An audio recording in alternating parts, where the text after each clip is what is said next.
no, we don't. No, we don't want it. No. Yeah. But I kind of want to play. I kind of want to. Well, yeah, that'd be cool if we play. But like, we're not gonna do anything with the money. Oh, so that would be pointless. That'd be kind of, yeah. That would be just a, yeah. So you know what's up. You Bogus know to what's the up. other people. Well, we'll donate it to the other people who want it.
Mic check. 1, 2. Mic check. Check.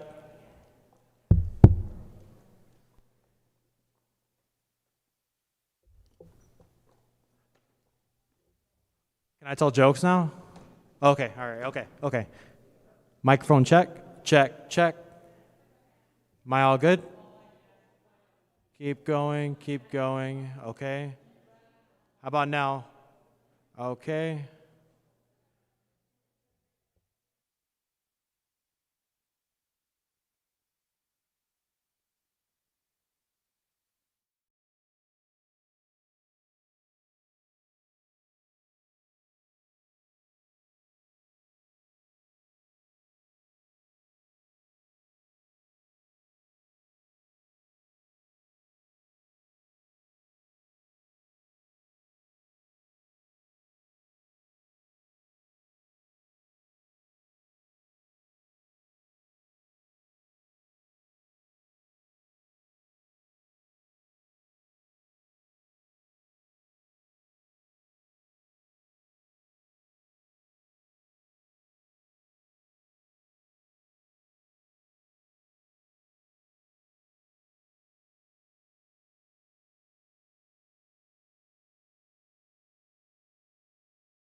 Welcome to Business Incubator EDU, a final pitch night for Naperville Community Unit School District 203. If we haven't had the pleasure to meet yet, my name is Dan Bridges, and I serve as Superintendent of Schools here in Naperville 203. Naperville 203 offers students an authentic, collaborative entrepreneurship experience with Incubator U. Students in Naperville Central and Naperville North have the opportunity to create and fully develop their own product or service. Entrepreneurs and business experts serve as volunteer coaches and mentors, guiding student teams through the learning processes, along with foundational business topics such as marketing and finance. Students in Incubator EDU live up to our mission of becoming self-directed learners, collaborative workers, complex thinkers, quality producers, and community contributors. What is truly amazing about this program is how the students work with each other and the business professionals develop their business knowledge and products. What they learn during this experience can shape what they do in the future in an incredibly positive way. I believe that both students and the adults come out richer from this experience. I'd like to take a moment to thank our advisory council members with us this evening, who will be providing strategic feedback to the teams and also determining the winners who will receive funding to continue their product in the Business Accelerator EDU class. Amit Thacker from Referral GPS, Furkan Gur, Entrepreneurship Professor at Northern Illinois University, and Katie Sawa, COO of Future Founders. Yes, please. Let me introduce the 6 teams that will be presenting this evening along with their mentors. Cheat Shield from Naperville Central, mentored by Dave Dudley. Polarpocket from Naperville North, mentored by Kevin Pickett. Paddleball from Naperville Central, mentored by Ben Burba and Spencer Rail. Score Video from Naperville North, mentored by Amir Azarbad. Putter Pal from Naperville Central, mentored by Tom Wilhelm. In Verbine from Naperville North, mentored by Seth Rowe. Good luck to all these teams, and thank you to all of our mentors, coaches, and advisory council members. A special thank you to Incubator Innovation sponsor Molex for supporting entrepreneurial education, and to the Naperville Education Foundation for your continued efforts in making sure our students have the opportunities to succeed. Please enjoy the presentations from our students, and I hope it will cultivate your own entrepreneurship spirit. And with that, let's begin with our first team, Cleat Shield. Anyone can understand.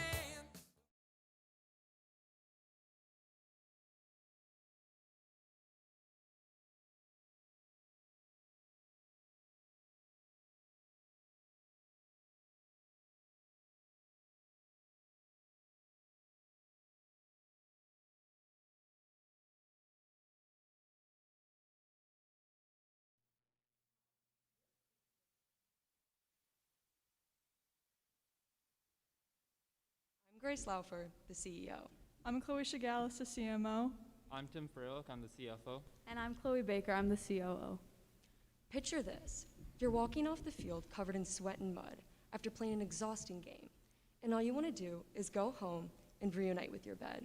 But the reality is, you have to waste your valuable time and the little energy you have left to take off your cleats before leaving the field. The repercussions of walking off the field with your cleats on leads to damaging the bottom of your cleats, and your mom yelling at you for dragging mud into her car. Again. This is where we come in. The Cleat Shield is a rubber protector for the bottom of athletes' cleats. It allows you to walk on all surfaces safely while trapping dirt and saving you precious time before and after playing. We're a team full of athletes who encounter this problem firsthand, and we want to give all players the opportunity to reach their full athletic potential. So, as Grace mentioned, cleats can be a hassle to take on and off before and after your practicing games, and they can also track dirt and mud into your car and into your house, and nobody wants to deal with that. So that's why the Cleat Shield is easy to take on and off for maximum convenience for athletes, and it traps in the dirt and mud so you can deal with the mess later.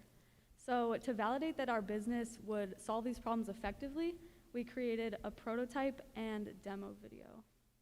So right here is our original CAD design that we created at the beginning of the year, and this is kind of what we want our final product to look like. And then on the bottom is our prototype, and it comes in these 4 colors for $19.99. And we want the final product to have a bit of a thicker rubber on the bottom, But we have this one, and then we have the custom cleat shield for $24.99. So now here's our demo video. And on the desk is our prototype, so you can pass that around. And in the video, we just wanted to highlight one of our major problems that we wanted to solve. And we wanted to highlight that it's easy to take on and easy to take off. So here's Grace demonstrating that.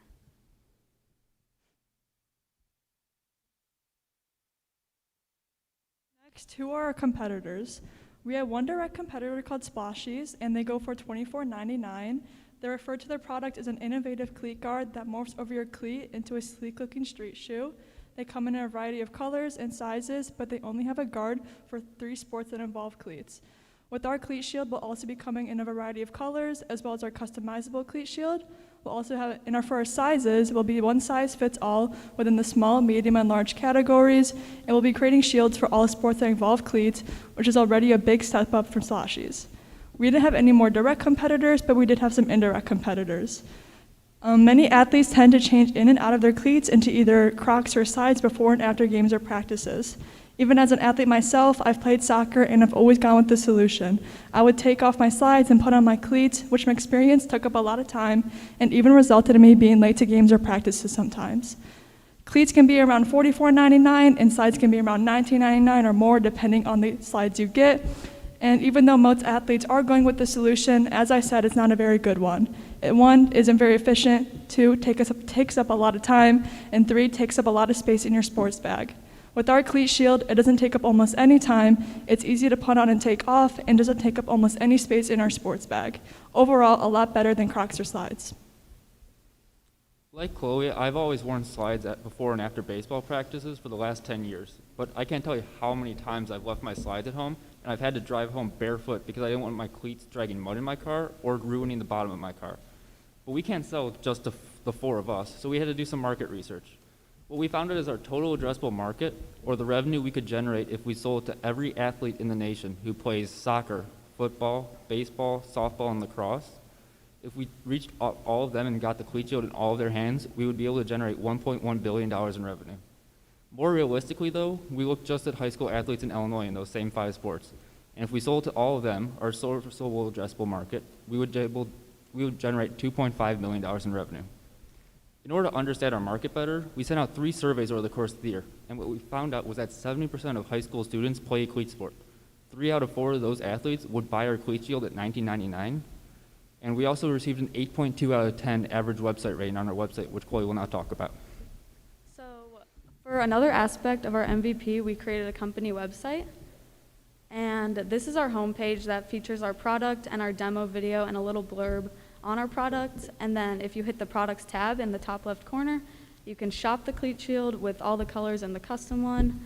And then if you hit about us, just introduces the team and kind of talks about us. And then if you hit contact, you can get in touch with any members of the team.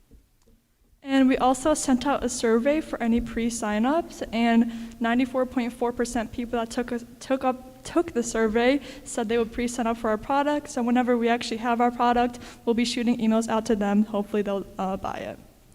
And so next is our marketing plan. We have a bunch of different marketing plans and strategies in mind, but today we decided to bring 4 of our big ones to your attention. First, starting off with email marketing. We have created mock emails that we plan on sending out to our target market as well as our previous customers. We have created awareness, consideration, purchase, and after-sale emails, and we plan on making more in the future. These ones right here are our consideration and after-sale emails, and we plan on sending these emails out at least 2 times a week in order to get our full potential sales. We've received a bunch of emails from previous surveys we sent out, and we also plan on getting more from our sponsor tables, which I'll be talking about in the next slide, but basically people will be able to write down their emails. So next in line for our marketing plan are our sponsor tables. As you know, we're a sports-based company, and if you've ever been to a sporting event or tournament, you know as a parent and athlete that there tends to be sponsor tables around the field. And so we'd love to create our own sponsor table to not only gain attention from athletes, but also gain attention from parents. So we'll be gaining awareness from the entirety of our target audience. And then in the actual sports table and sports sponsor table itself, we plan to have examples of our cleat shield, as well as cleat shields that athletes will be able to buy right there at the table. And as I said before, parents and athletes will be able to write down their emails if they would like, so we can be shooting out emails to them. And these sponsor tables can be a big profit margin for our company, and we're all excited for the day we're at that sporting event. So next, we also plan to market through social media platforms such as Instagram and Facebook. And here's an example of our Instagram ad. Our Instagram ad targets our primary target market, being high school athletes, because we found that Instagram is where that age group is the most accessible. And then the ad not only sells the product, but it sells aspiration as well. Next is our Facebook ad. Our Facebook ad targets our secondary target market, being parents of athletes. And then the caption further persuades our intended viewers by stating that the Cleat Shield solves all problems that parents find most relevant regarding cleats. So what are we looking at for the first 3 years of our business? In order to stand our revenue, we first have to look at our cost of goods sold. With what goes into a cleat shield? So first is EPDM rubber. Through research through manufacturers, we found that EPDM rubber will probably be the best one to make the cleat shield. It is flexible, hard, and also washable, so it would be easily able to throw in a dishwasher or washing machine to get all the mud off. That, along with color, packaging, and labor, brings the total cost of goods sold for one cleat shield to $3.62. With a selling point of $19.99, this gives us 82% profit margins, which is fantastic for the sports product industry. So, using that cost of goods sold in our profit margins, we're projecting our 3-year revenue for the first 3 years to be $17,000, $26,000, and $54,000 respectively. But what's important to note about our year 3 summary is the bottom line. We'll be profitable in all 3 years, which will allow us to reinvest into our business, into marketing, and some other factors that we'll talk about next. So what do we need your investment for? For startup costs, we have our LLC and our patent. We first of all want to protect our cleat shield and make sure that we don't have any copy products that try and take our business away. That, along with our startup inventory and third-party advising to make our website and our product more professional, and our marketing plans that we talked about, those are some of our key startup costs that we want to cover. And so how are we going to cover that? We're asking for today $15,000 for 15% of our company. With our year 3 revenue being $54,000, as you just saw, using a simple valuation technique of doubling your year 3 revenue, that's standard in the sport industry, we give our value $100,000, which is how we got our $15,000 for 15%. Once again, we're Cleat Shield, and we defeat all off-the-field cleat challenges athletes compete with. Thank you. And now we would like to spend the remaining time answering any questions.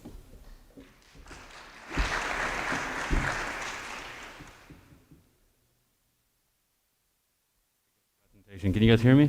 Yep. Yeah, really good presentation, guys. Thank you. A couple questions. So are the cleat shields one size fits all regardless of what size of foot you have? So we are planning on doing a small, medium, and large, and within those 3 categories would be various sizes pertaining to that, which opposed to our competitors who just have like 7.5, 8, like Okay. that. So that's how we differentiate. Got it.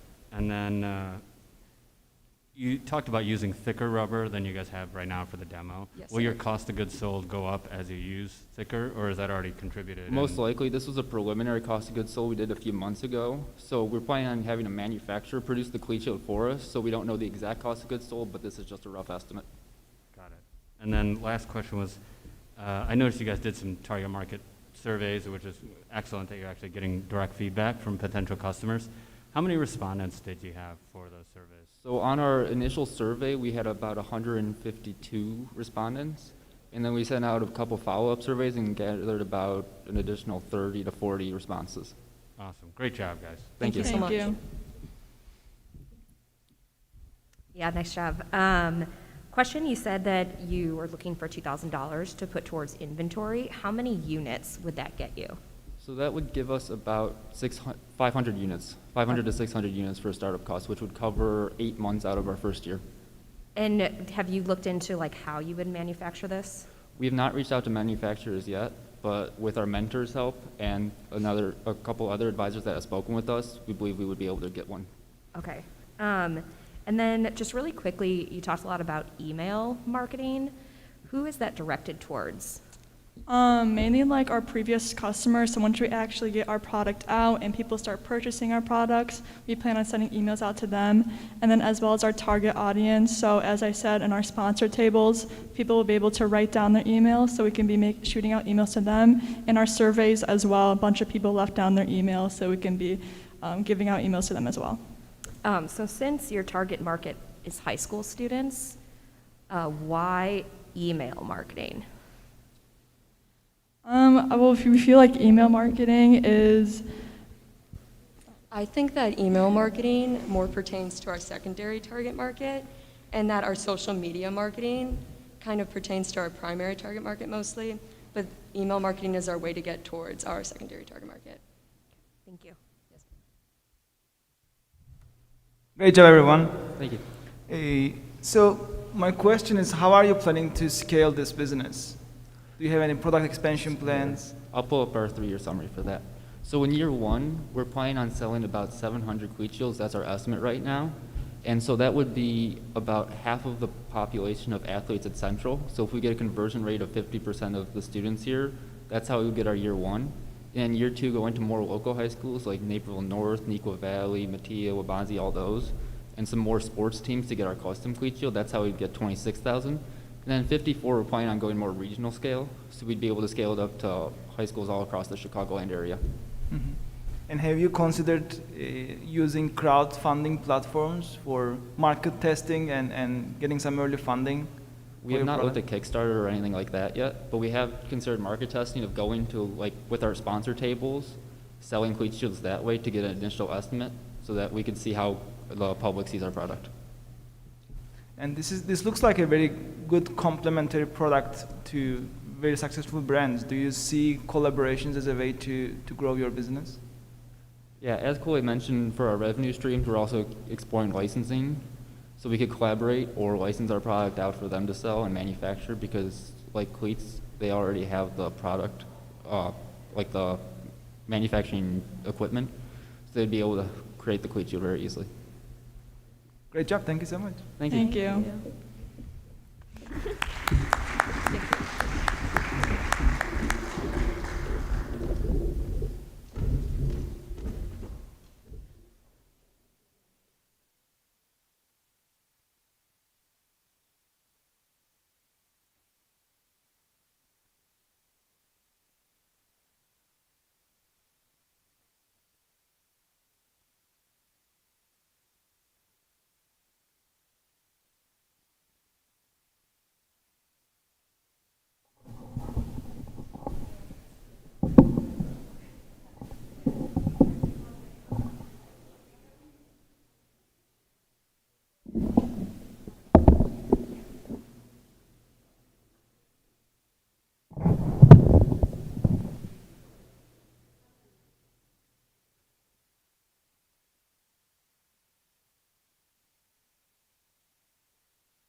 Next up, presenting from Naperville Central is paddleball.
Good afternoon. We are Paddleball, and we're here to change the way you think of outdoor games.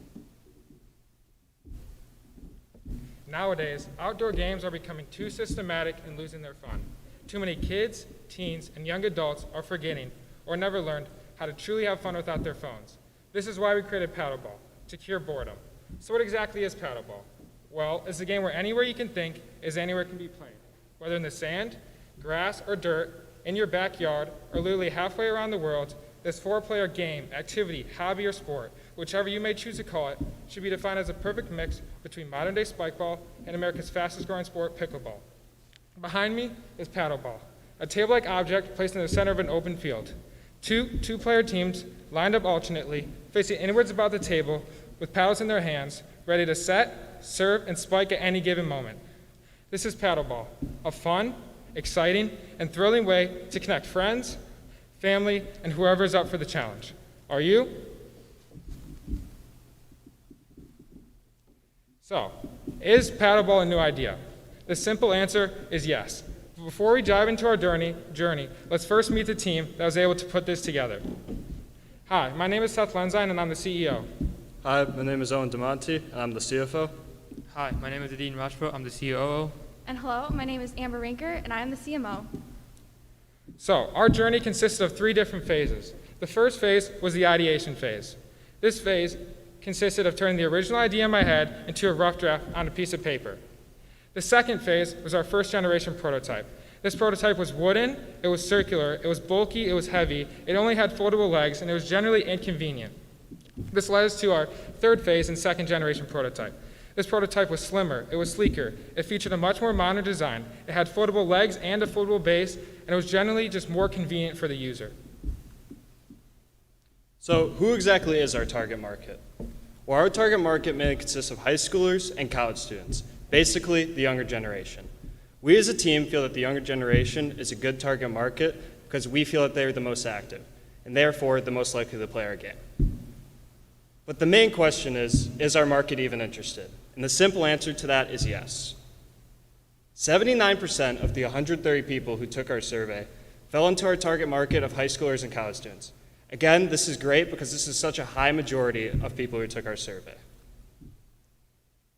Of the people who are in our target market, 98% of them said that they're active and enjoy playing outdoor games. Again, this is great because it shows that we have a younger audience.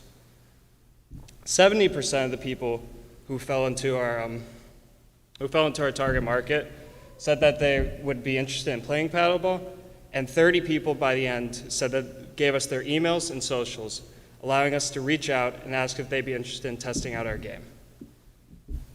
So we actually reached out to 3 individuals, and these 3 individuals aligned perfectly with our target market. They gave us both constructive and positive feedback for our game and company itself.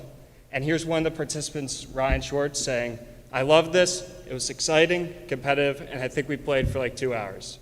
Yeah, this game was great, and I'd love to come out and play again." Along with Ryan, we've been building a community. And this has been a major step in building out our company because it's been giving us validation to show that this game actually works. So along with what the community has told us, we've made a lot of major changes to our company. The first one being that it's much more portable. The first prototype we had, only the legs folded inwards. Now our new prototype, the table itself will fold in half. It even has a handle, making it much easier to carry. It's even much lighter, as you can see here in that picture of Seth, who's able to hold it up to his head with virtually no struggle at all. It's a much sleeker design, which will appeal to our younger audience, and it's even sturdier than our last prototype. And now let's dive into our financials. Our total addressable market based on our purchase price is around $792 million, and this number was determined by the total number of college students currently enrolled in the United States, divided by 3 because realistically, one person in a group of people would only buy 1 unit, and this number creates a large possibility of how many people we can potentially reach out to if we decide to expand our business. And our service addressable market based on our purchase price is around $31 million, and this number was determined by the total number of college students enrolled in Illinois only. And this number gives us a more realistic possible approach of how many people we can reach out to if we don't decide to expand our business. And the final cost for our final prototype was around $40. This included the paddles, the balls, and the table. And because of that, we're looking to price our product at around $120. And we're basing this price off the cost of the materials and the overall convenience it provides by it being so portable.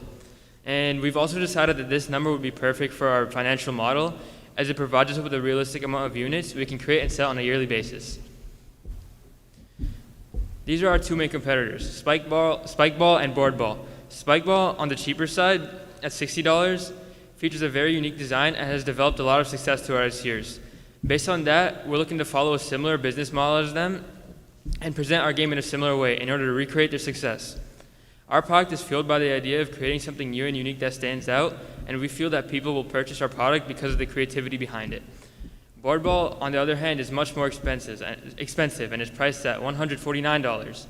And although board ball is still in its pre-order phase and is new, it does not provide the uniqueness that spike ball or our product does, and is very similar to spike ball in the way it's played and the way it's created. Overall, our product paddleball features a much more creative design.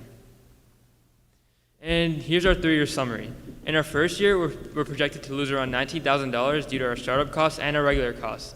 But in the second year, we're only projected to lose around $2,000. In the third year is when we plan to create and sell the most units, and our profits will outweigh our costs. Overall, we're planning to grow exponentially throughout these 3 years. So the distribution channels that we have chosen to market our product is either directly on our Paddleball website or through Amazon. Amazon was chosen because it's one of the largest retailer online shopping websites out there. And then for Paddleball, we've looked into getting a domain name that is currently free. For marketing, we've chosen to go with 4 different medias: Instagram, Facebook, YouTube, and TikTok. Instagram is great because its users are mainly high schoolers and preteens, unlike Facebook, where its users range from college students to older adults. And then YouTube is perfect because it has users anywhere from preteens all the way up to the older adults. And then TikTok, like Instagram, is mainly high schoolers and preteens. For marketing, we've come up with three mock-up posts. One on Facebook showing 4 teenagers rallying around our game after playing it. One on Instagram showing off our new prototype. And then on TikTok, we have a short video clip of people playing our game. For our marketing strategies, we have 3. The first is to form a Kickstarter. This is where anyone around the world can invest their money into the creative ideas of today. This will help grow and develop our business. Second, we want to hold promotional tournaments. This will be great because it will draw brand awareness to our business as well as create fun and lasting memories for anyone who's there. And then finally, we want colleges to form club teams as well as shipping out our product to sororities and fraternities for them to play our game and put their logo on our product. So, at the end of the day, the most important question is what we do with your $3,000. First, we want to file for utilities patent. We believe our idea is unique and original, and we want to keep it as our own. Next, we want to hire a professional designer off of Fiverr. We want to do this because we want to hire a professional designer off of Fiverr because although Amber made a really nice prototype, we've realized that this isn't one that we can send to a manufacturer, and we want to get the perfect design before we do that. And then talking about manufacturing, we want to find a local manufacturer that can mass produce our product to be ready to be sold. And then like Amber mentioned, we want to host promotional tournaments at local parks and nearby cities. We've started looking at different venues, and the Air and Water Show August 14th is a perfect place to bring out our first prototype. All this with the general idea to draw traffic and grab clicks for our website. We are Paddleball. So, who wants to play?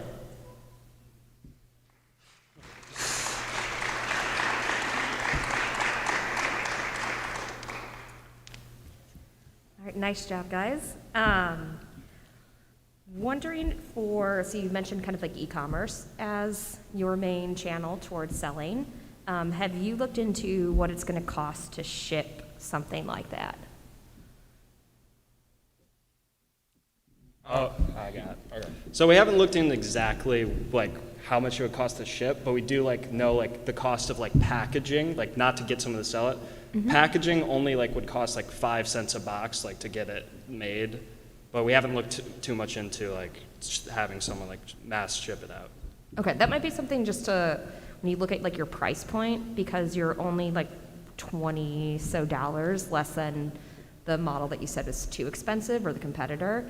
When you look at shipping, especially for Amazon, people expect that that shipping price kind of goes into it. That's either going to cut into your margins or that's going to add on to the price. So something just to kind of think about.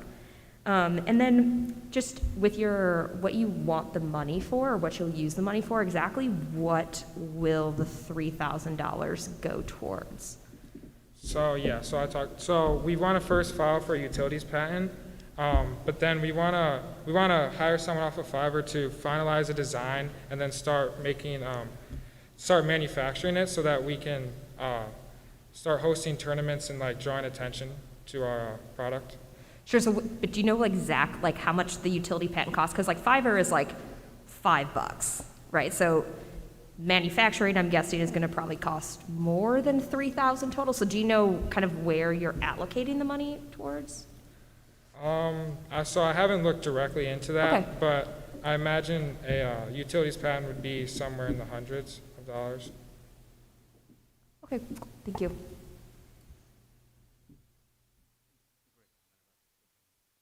Can you hear me? Okay. See, I had the same question of just about shipping. I guess one of the things with shipping, though, is you can always pass that on to the customer depending on where you're planning on selling it. If it's directly from your website, then you can probably just bake that in as an additional cost. But to your point, if it's on Amazon, it'll be something that you'll have to kind of look through. One thing about the design, have you thought about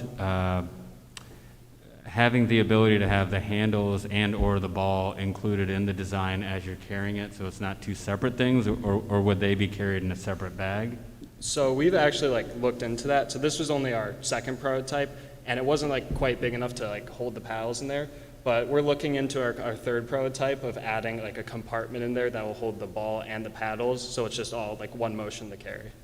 And then in your current cost of goods sold, I think you had mentioned on one of the calls that we had previously that the ball was actually one of the balls from Spike Ball. Yeah. So is the production of that ball included in your cost of goods sold, or are you planning on sourcing those balls from Spike Ball?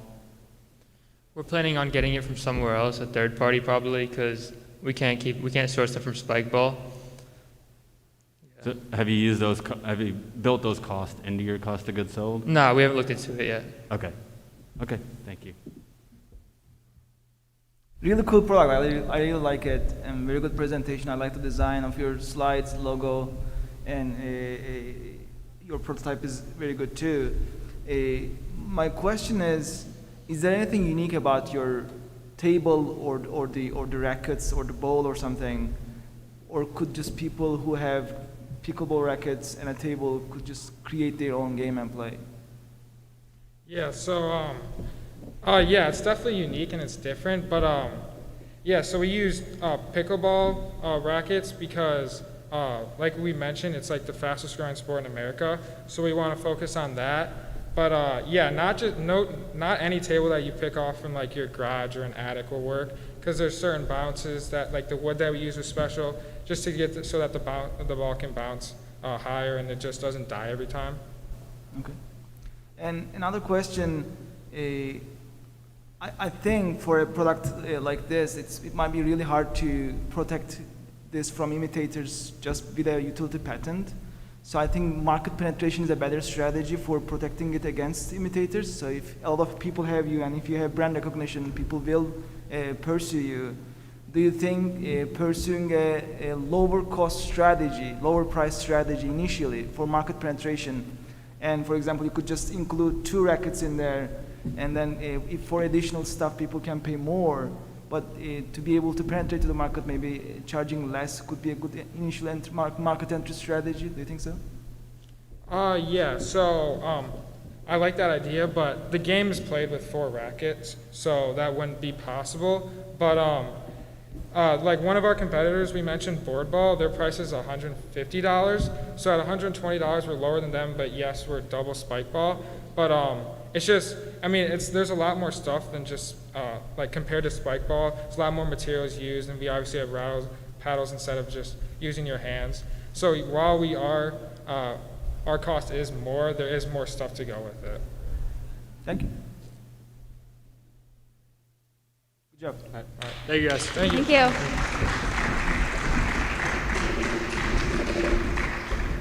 you.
Apologize for the slight delay. We had to move some teams around, and we're waiting for the next team to present. We're waiting for some of their parents to get here. So we'll get rolling here shortly in the next couple minutes.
1 year ago, gyms, courts, and fields were packed with eager parents, friends, relatives, and fans watching their favorite high school sports every night of the week. As we all know, a lot has changed in the past year, and high school and youth sports games are now being played in empty stadiums. Although the fans have not gone away, the access to the games they love has. We've also focused on addressing the needs of distant relatives and fans who want to watch the games but can't do so in person. At Scorpio Broadcasting, we are committed to connecting those fans back to the games they love. I'm Ryan Morrow, the Chief Executive Officer. I'm Cecilia Lay, Chief Marketing Officer. I'm Sasha Lindstrom, Chief Financial Officer. And I'm Madeline Cody, the Chief of Operations Officer. Score Video Broadcasting sends our crew to your games to record, edit, and produce your event live on the internet for anyone to watch from the safety and comfort of from their own home. Here are some of our key features that our customers have said that they like about our service. For big tournaments such as a water polo tournament with 6 to 8 teams that we broadcasted on April 10th, we have individual tournament pages that instead of having the links all around different websites, they have their individual customly domained website with their live watch link, their recorded link, any announcements such as this game is now going on, your child's in this game, you might want to tune in. The schedule and live scores, it's all on one website for them. And our customers have really loved this. So taking a look at our customer segmentation, you can see that our total addressable market is $128 million if every high school athletic team in the US utilized our service for at least 4 events. And then when you take that and you put it on a smaller scale, you can see that our total addressable market becomes $549,000 if every high school athletic team in DuPage, Will, and Kane counties utilize our service for at least 4 events. So we have a few direct competitors, one being Baller TV and another being NFHS Network. However, both of these direct competitors are extremely price heavy for both the school and the spectator, and they also require year-long contracts. NCTV 17 is probably our closest direct competitor because they also cover local sports. However, they do not actually broadcast these sports live for fans and spectators. Unlike Score Video Broadcasting, we make sure that distant family and friends are able to access the game no matter where they live. So looking at our competitors and our issue, it's obvious that Score Video Broadcasting is the best solution. We are committed to broadcasting your event with amazing quality and care, and we send a dedicated team out to your event to broadcast, manage, and operate the live stream, putting zero hassle or responsibility on either the team or the coach. Score Video Broadcasting has a very diverse portfolio of revenue streams, which includes direct payments from coaches and administration, running advertisements, and from our customer payments. We're planning to implement a 2-tier customer pricing plan, which includes gate fees to watch our broadcast and a monthly subscription. We also have advertising divisions on our website and live on our broadcast to generate revenue. We're planning on working with smaller local businesses in the Naperville area. We'll run shoutouts and advertisements for these companies on our broadcast and on our website. So looking into our revenue without any tax or interest, we're expecting over $20,000 in revenue for our first year. For our second year, we're anticipating over $85,600, and for our third year, over $424,600. And continuing to look at our 3-year outlook, you can see that our cost of goods sold for 1 unit or game is roughly $91.32. This number generally comes from employees, equipment, and also marketing. And then taking a look at our marketing budget, you can see that we're dedicating 25% of our revenue towards marketing during the first year, 20% the second year, and 15% the third year.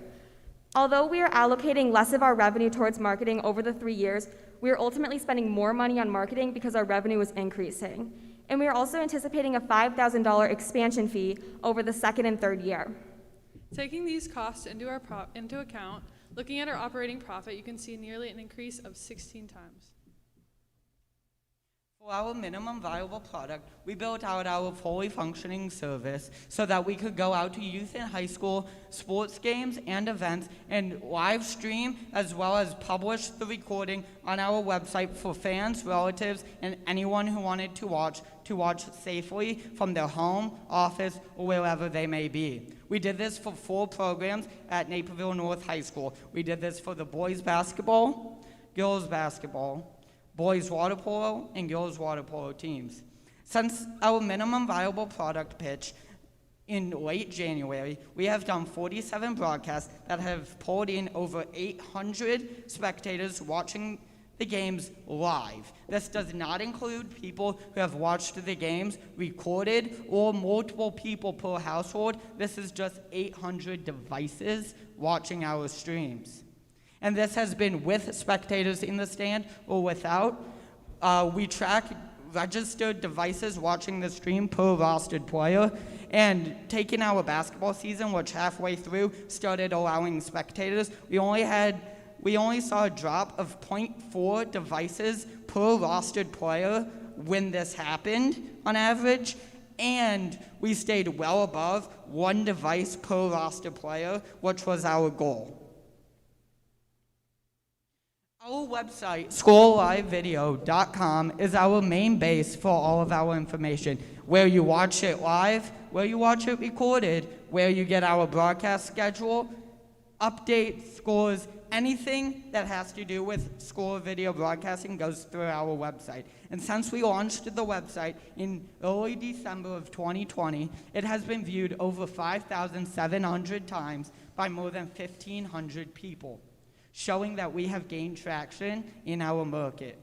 Furthermore on this,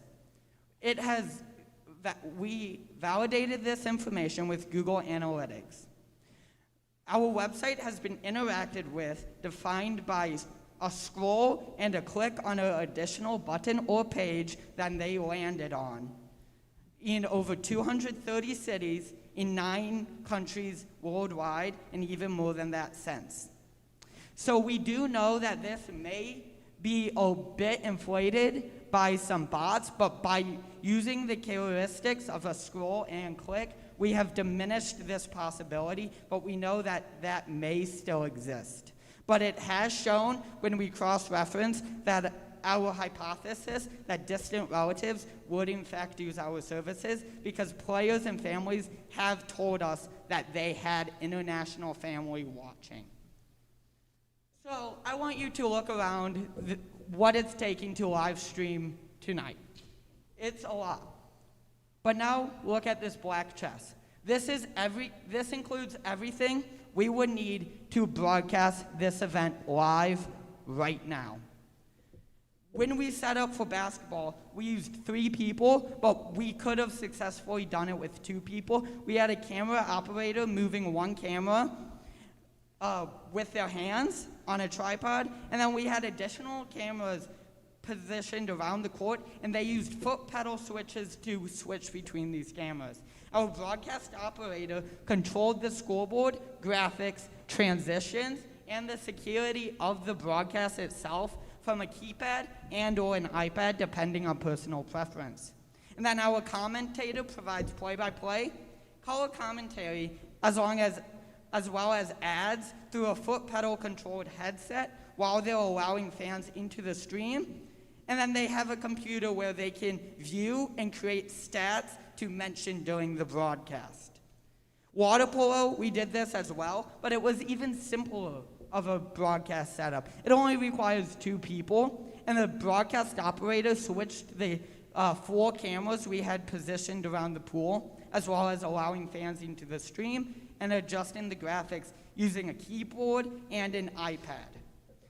By using our software we developed by ourselves to put the scoreboards on the video. Our commentator for water polo does the same thing as the commentator did for basketball. So we have gotten a lot of customer feedback, and all of it has been positive. We haven't gotten 1 negative review. And I'm about to show you a video testimonial from Mrs. Deb Wright. She is a Naperville North girls water polo parent that both watched in person, watched at home, and she even would watch the game in person and have her AirPods in listening to the commentary because she loved that feature so much. So here's what she had to say.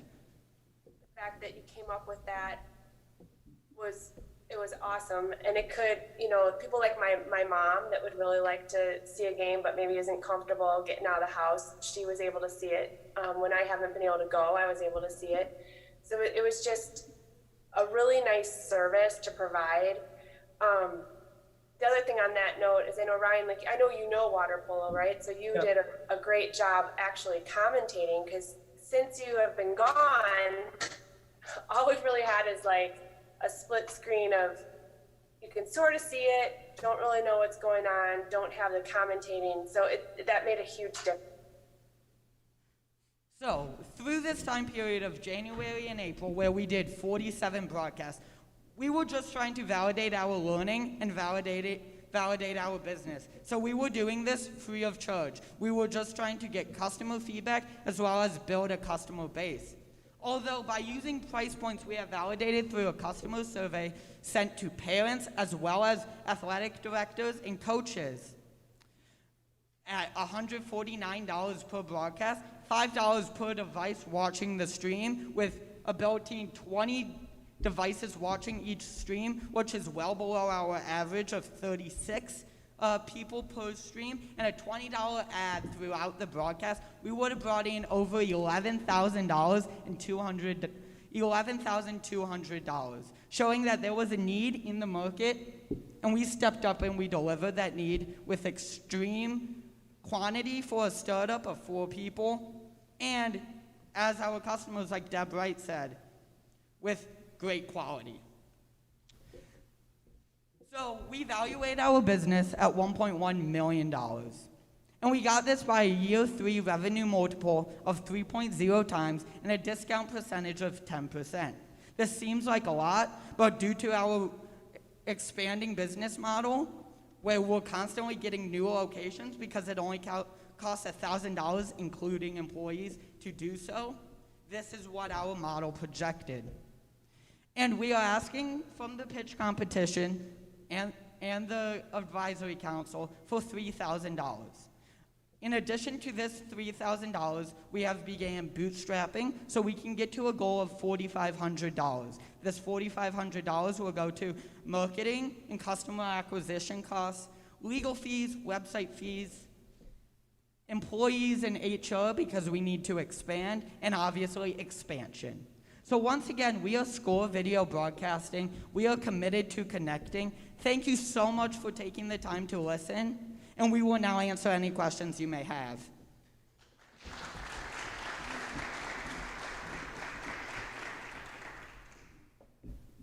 Well, first and foremost, great job, guys. I mean, everything from the confidence to the idea, the way you guys have pitched it, you did just an excellent job. Thank you so much.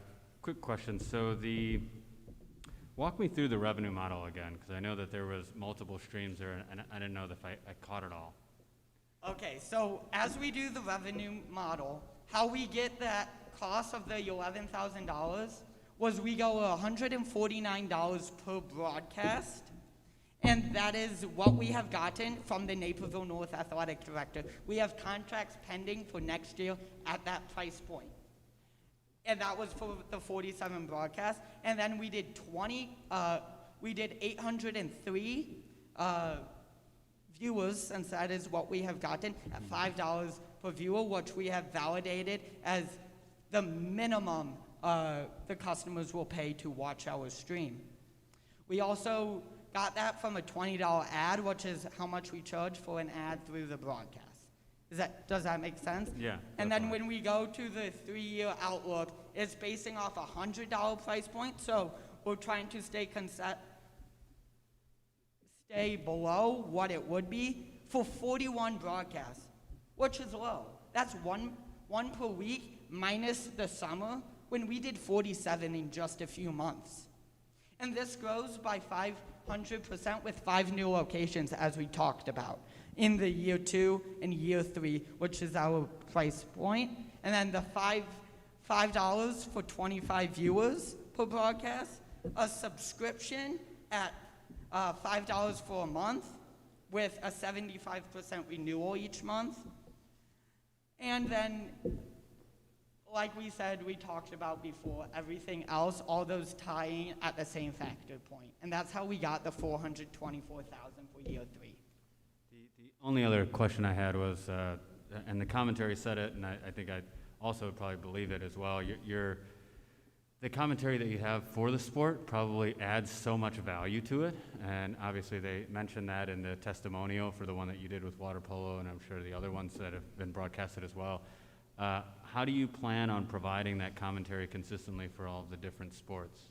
Yeah, thank you for asking that. So we already have had a handful of students actually come up to us who are demonstrating interest in participating in broadcasting and commentating on these sports. And obviously these would be students that are familiar with the sport, so athletes that are sitting out a game or just interested in the sport in general.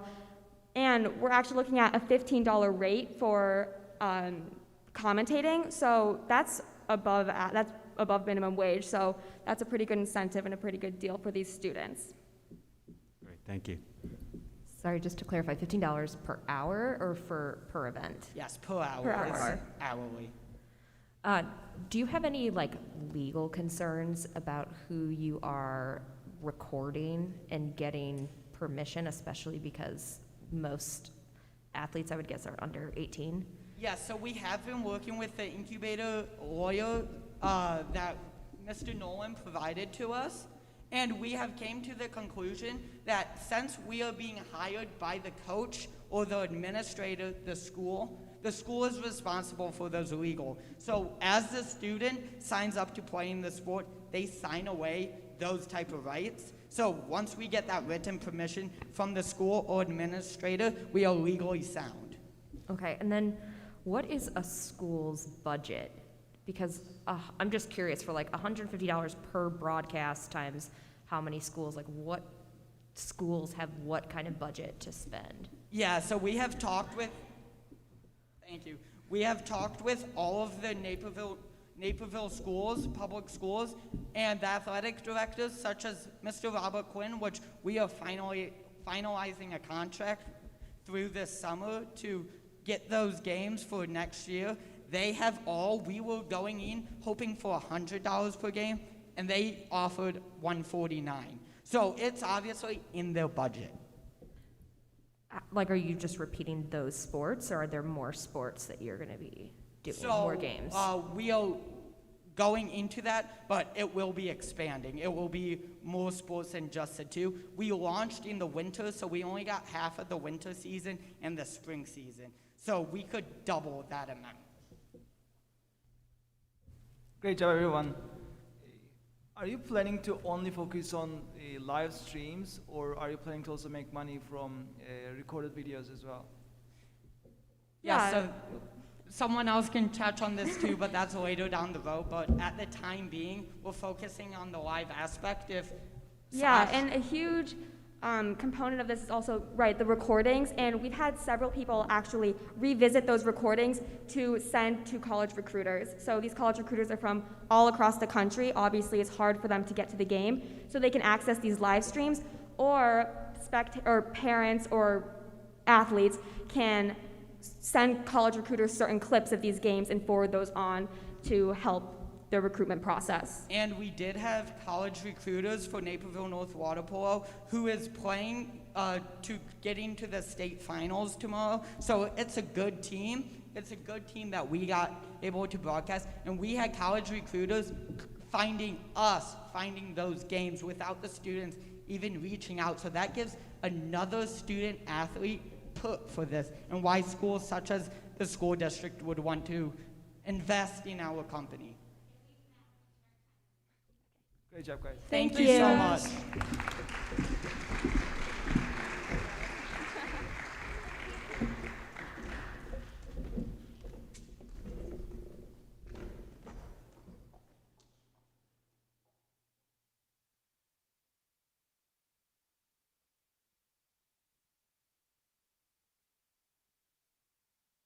Presenting next from Naperville Central High School is Putter Pal.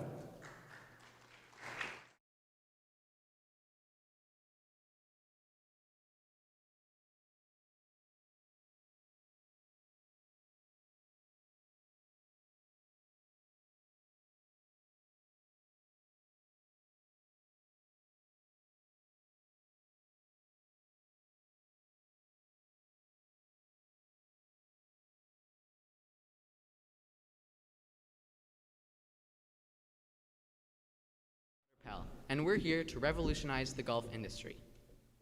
My name is Andrew Felbein, the CEO.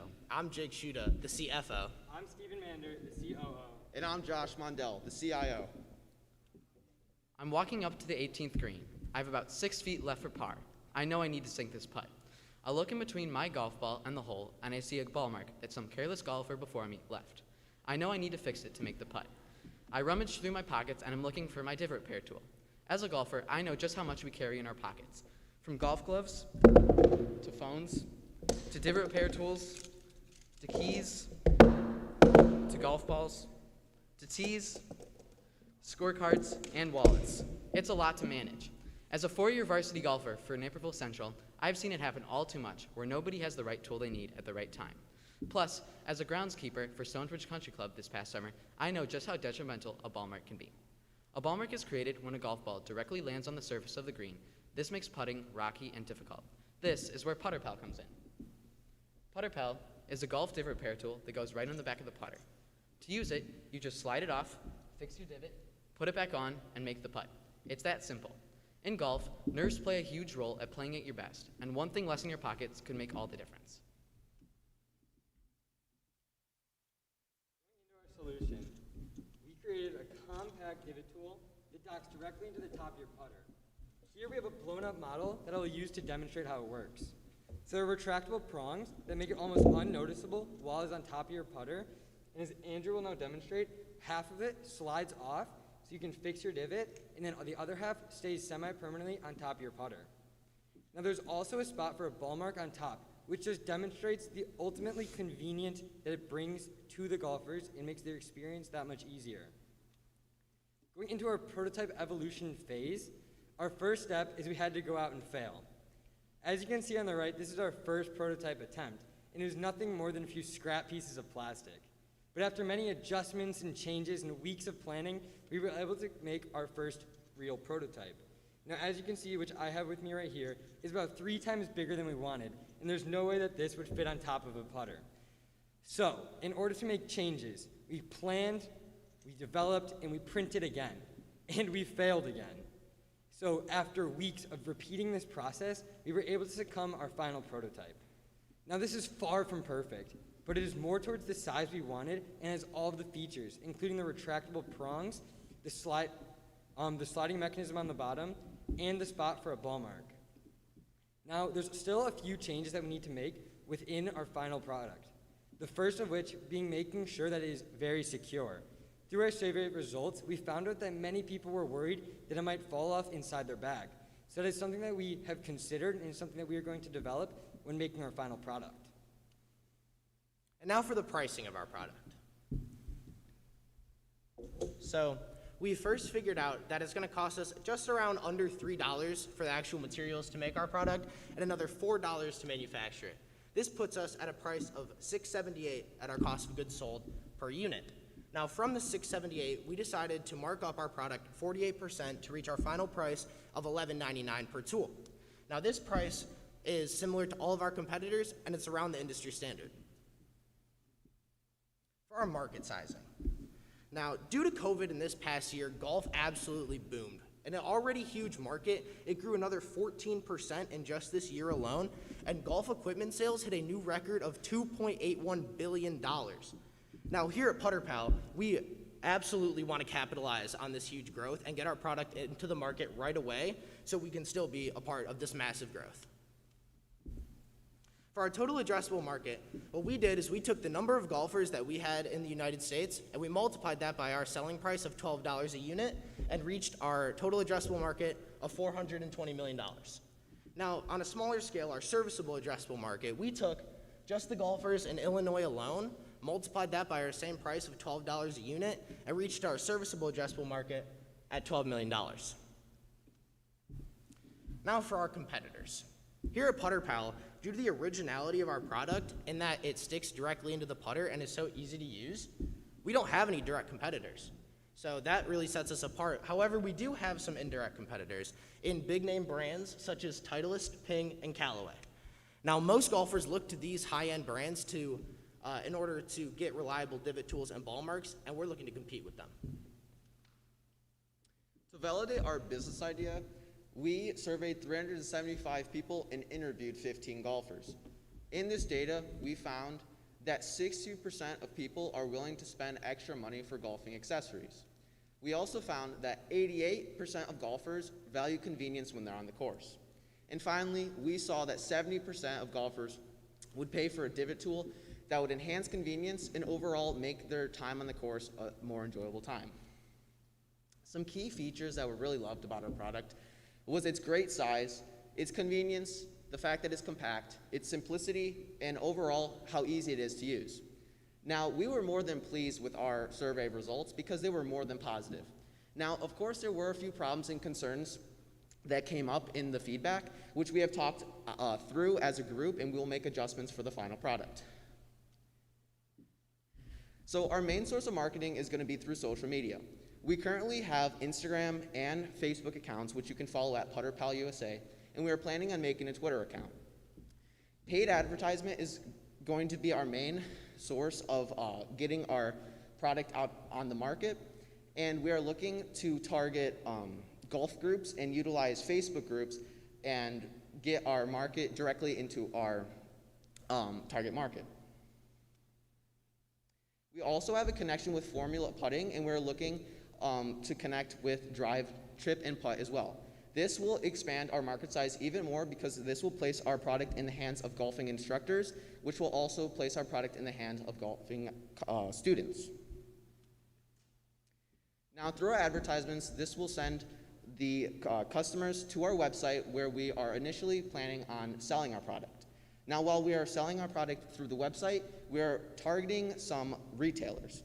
Now, we have 3 main retailers. The first is going to be one of the biggest, which is, of course, Amazon. Now, Amazon, as you guys know, is the biggest, if not the biggest, online retailer in the entire world. So getting our product on Amazon would be major. Not only this, but Dick's Sporting Goods also has a large variety of golfing accessories. We think that our product would fit in perfectly here, which is why we strive to get into Dick's Sporting Goods as well. Now, the last and arguably the most important are going to be the golf clubs.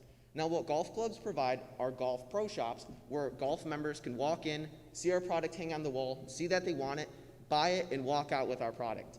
Now, this is going to be the most realistic of the 3 retailers, so this is why we're placing it highest on our priority list.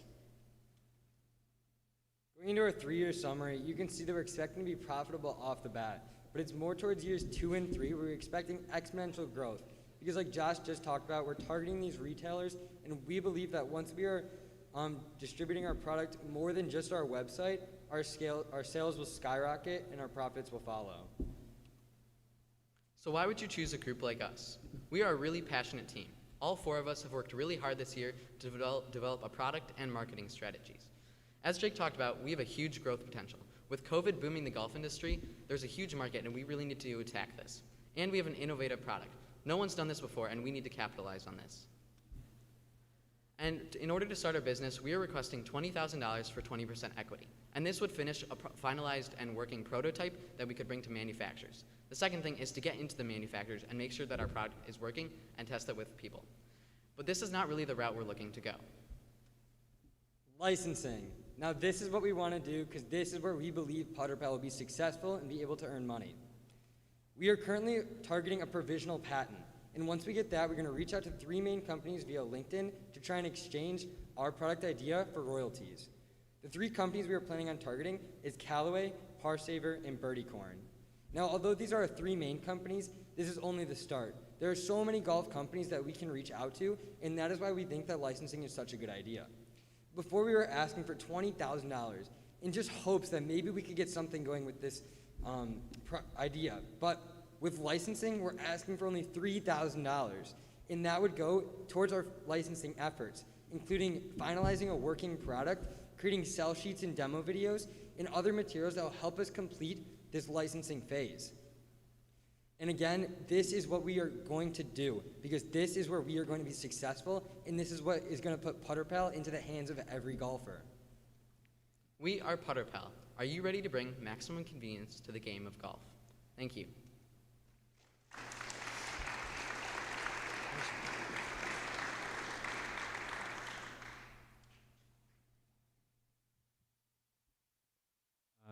Great job, guys. Great presentation. Quick Thank you. question about advertising. Have you guys thought about potentially utilizing the space on top of it as an advertisement form? So we did talk about the customization aspect, where we can get like names like Callaway or Titleist or just individual golf companies on there, and we talked about that, and that's something we really want to pursue. It just kind of depends on the licensing, because if we're working with a wholesaler, it's going to be their market, but if we're licensing it and building the business kind of on our own and then shipping it out to wholesales, that's something they can do. So it's in the works. It's just all kind of depending on the licensing. Makes sense. How much does a typical divot tool cost today? So depends on kind of the quality of the divot tools. A lot of the times golf courses will give out like free little plastic ones, like it's on the floor. And then a lot of times I have one that's about $16.99, and it's one that flicks out from Amazon. So depending on the quality of the materials, it can be anywhere from $4 or $5 to like $25. And how much does it cost to produce your divot tool? Right now, we have it at $678, but if we're making this on a bigger scale, we'll obviously get the cost for manufacturing down, and that'll in turn bring our cost of goods sold down too. So $678 right now, but as we get going, that'll lower. Okay, great, thank you. Great job, guys. Thank you. I'm not a golfer at all, so my first question is, do every golfer use something like this, a divot tool, when they're playing golf? Or is it just more for professional golfers? So a professional golfer would have their caddy fix their ball marks, which they would still be using a divot repair tool, but it wouldn't really need to be on the back of the putter because they're not the ones using it. But every golfer is encouraged. I mean, it keeps the greens nice and pristine like you see on TV. And if it's not, that's where you get the lower class courses with a lot of rocky greens, and it's tough to putt. So it's really encouraged, and most golfers do use it, but there are the occasions where golfers don't. And if the licensing thing, I like the licensing as a way to go for this. But if the licensing doesn't work, do you have any other paths to making this a successful product? For Yeah, example, definitely. go ahead. So if we don't get the licensing, we're definitely not willing to just give up on this. So we're planning on reaching out to these companies, but let's say that nothing happens. Then you saw our original plan, which was to continue working with these manufacturers. That is just a lot more startup costs, and which is why we believe that it would be easier and more realistic to do the licensing route. Yeah. And also, I think this could be a good promotional item for some brands, and or I think this could be a good fit for crowdfunding platforms too. Yeah, definitely. Yeah. Good job.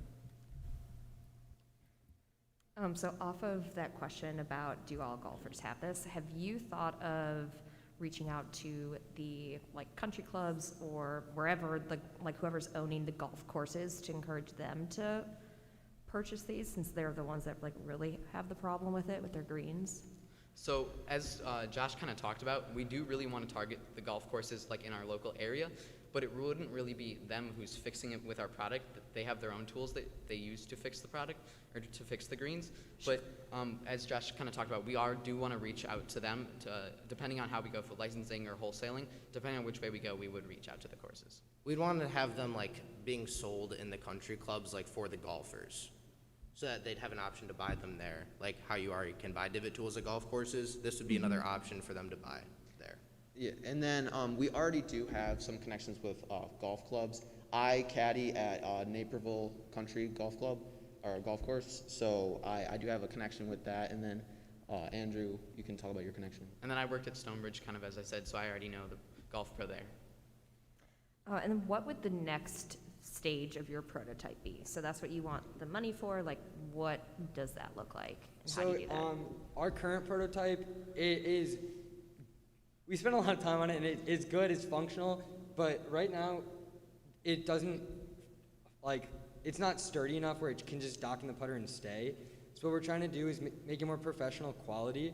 Right now this was just 3D printed, and if we can get this professionally manufactured, we believe it'll be more of a better quality, and then it can demonstrate the sturdiness that we are planning to have for it, because that's what a lot of people were worried about that we found out through our surveying.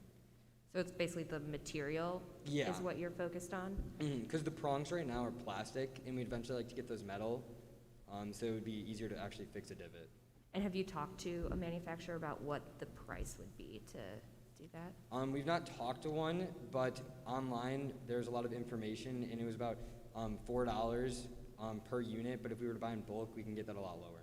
And that's kind of why we were looking towards the licensing role, where we don't have to handle as much of the manufacturing costs, where we're going to someone who already has a big production range of products that they're already creating and has the knowledge behind it, so we can just give them our idea and work with that.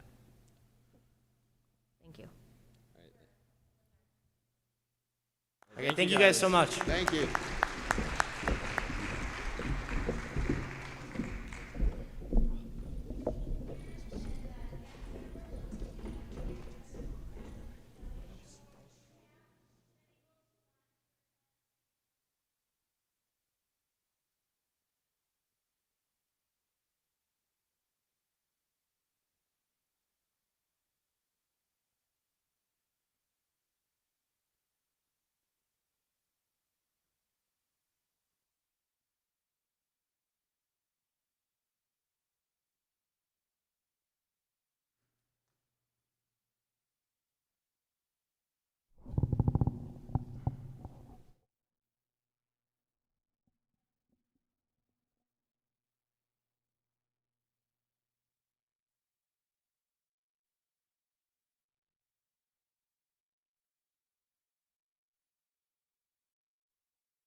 Naperville North High School, Verbeend.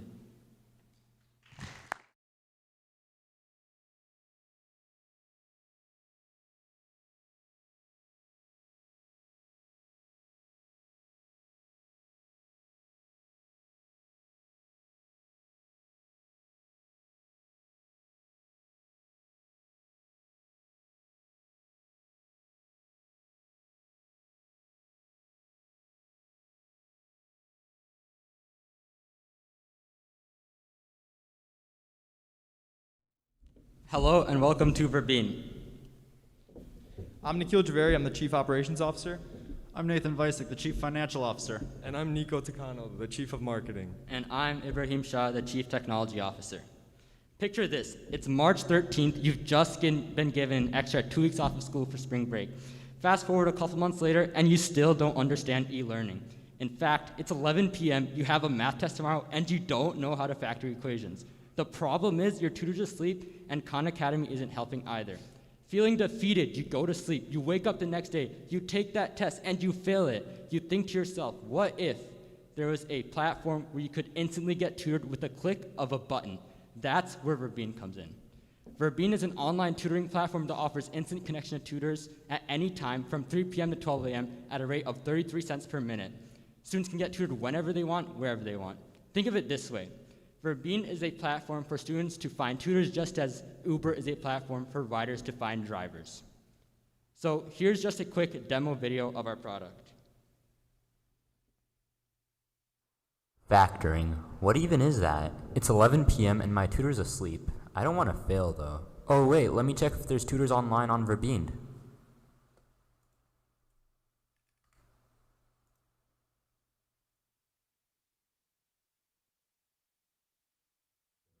Hi, I was wondering if you could help me with factoring equations. Sure. So the first step is... Thanks, that makes a lot more sense. Thanks for helping me at such a late time. No problem. Thanks for using Verbeend. If you're a student, sign into our student tutoring And here's app. our app demo. Next, tap the video tutor icon. Next, request a tutor. After this, you can start the call and begin your tutoring session as soon as the tutor picks up the call. Finally, you can end the call and leave a rating for feedback purposes. If you are a tutor, you can sign into the tutor portal app. Next, you can wait for a notification from a student. From here, you can accept the request. Now, you can accept the call from the student and begin tutoring your student. Finally, you can end the call. So what's unique about our business model is its real-world application, specifically how we offer instant connection, whereas with traditional tutoring, you have to pre-schedule those times weeks ahead of time. Additionally, we are a fully virtual business, which allows for added convenience for our students as they can get tutored within the comfort of their own home. Our minutely rate that equates to about $20 an hour also utilizes penetration pricing to undercut our competitors like Varsity Tutors, which offer tutoring for $45 to $60 an hour. Other competitors include brands like Khan Academy and YouTube, but they obviously don't offer the interpersonal aspect of tutoring that we pride ourselves upon. Our UVP extends beyond just students as well, though. Our tutors will obviously have more flexible schedules and be able to dictate when they want to tutor and can essentially dictate when they make money. Now for our customer segment, we looked at students, parents, and tutors. Students are obviously going to be the primary customers as they're going to be the ones that are studying late nights, procrastinating, cramming for tests. And our tutors, which we recruited from the Naperville North State Championship math team, will be the ones tutoring them. Parents will obviously serve as a secondary customer segment as they will be the ones looking on as their children reap the benefits of modern learning methods. Thanks, Nikhil. So to validate our idea, we needed to know whether students were willing to receive tutoring from a pool of qualified instructors using a tutoring marketplace.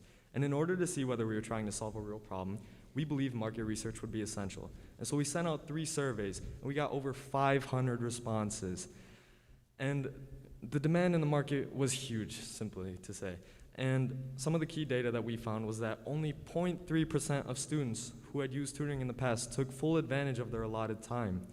Furthermore, 35% of parents had prior scheduling conflicts in the past and felt that they had overpaid, which really demonstrated the inefficiencies of pre-scheduling to us. Knowing this, we felt that we could solve these problems with our tutoring concept. And so we developed a platform that could serve as an interface between tutors and students. Using this platform, we then developed a unit case where we ended up tutoring more than 40 students over the course of 3 weeks. Unsurprisingly, more than 90% of these students reported that our on-demand model was far more convenient than traditional tutoring. And furthermore, more than 3/4 of these students stated that they had saved at least 30 minutes or more during their sessions while using Verbind. But not only that, we wanted some external validation as well, and so we entered the National IMSA Power Pitch competition. We made it to the finals, but more importantly, we gained insight on the next steps we have to take as a team, and I think we're on the right track, as through Hello College, a national college prep organization, we have a licensing deal in the works currently. Now, in terms of our market sizes, for our total addressable market, we looked at the number of students in the United States as a whole, which gave us an $8 billion annual market. For our service addressable market, we shrank that down to just the high school students in Illinois, which still left us with a $54.4 million market. For our year 3 financials, our revenue was really projected mostly to be those direct payments from students themselves. We do hope to add in secondary revenue streams such as subscription-based and ad-based within our second year. However, we are holding off on that in order to build up a reputable customer base, which means we do not have the predictions for you tonight. In terms of our COGS, we will not incur any costs because of our virtual platform. Our SG&As are where these costs are really going to rack up. They are going to include commonalities that you would think of, such as our marketing budget. However, a majority of this cost will be our employee compensation. See, our minutely rate and the policy of working at your own time has really influenced our decision to make sure that our employees are labeled under independent contractors. This will not only give them freer schedules, but will allow us to avoid any extra taxes and medical bills that may be incurred by considering them actual employees. So we will only need to be paying them our $15 an hour that we have figured out through market research, which will equate to about 75% of all income they bring in. For our year 3 projected operating profit, we are looking at a pool of about $22,500. However, we do acknowledge that even in year 3, most of this will not go to us as the CEOs, but will instead be reinvested into the company through existing and future projects. So in terms of our legal strategies, we do realize that if you have some adults and some students, there's going to be some trouble because of the age difference. To circumvent that, currently we only have minors teaching minors. We also have extensive interview processes where we interview our future tutors. We look at their records, their academic and civil records. And finally, we have a terms and conditions statement, just in case any legal issues may arise in the future. Now, in terms of our projected growth for our company, we took our year 3 revenue and gave it a ×3 multiplier, which is quite centered down the road for virtual companies, which gave us an estimated valuation of our company at about $400,000. Now, in terms of our capital ask, we'll be looking for a $1,000 investment, which we'll be using for mobile development. For example, we're going to make an iOS app and make it all intercompatible We'll be looking for a $1,000 web investment so we can make our website responsive. And finally, a $500 marketing investment, which we'll be using to spend on social media marketing to bring in more customers. Now, the reason why we believe that you should invest in us isn't just because of our ability to generate growth monetarily, but within our communities as well. Because we are students ourselves, we are able to connect with both our student and our tutor base on a much more personal level. We do acknowledge that we are more privileged as we are able to stand up here talking to you guys, but our prices actually speak to another aspect of our company. Not only are we able to undercut our competition, but we're able to break into a relatively untapped market in this. People who are in more impoverished communities.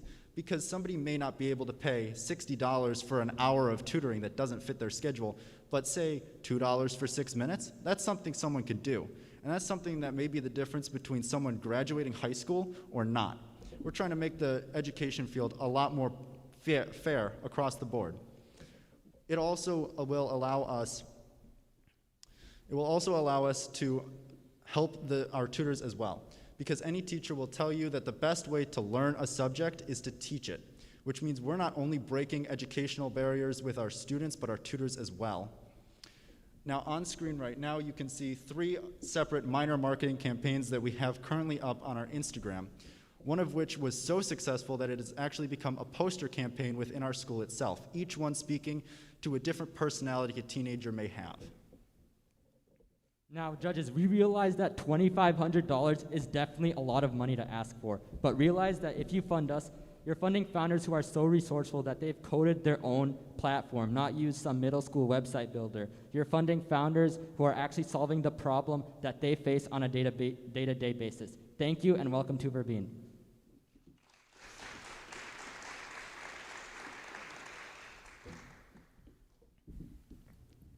Great job, guys.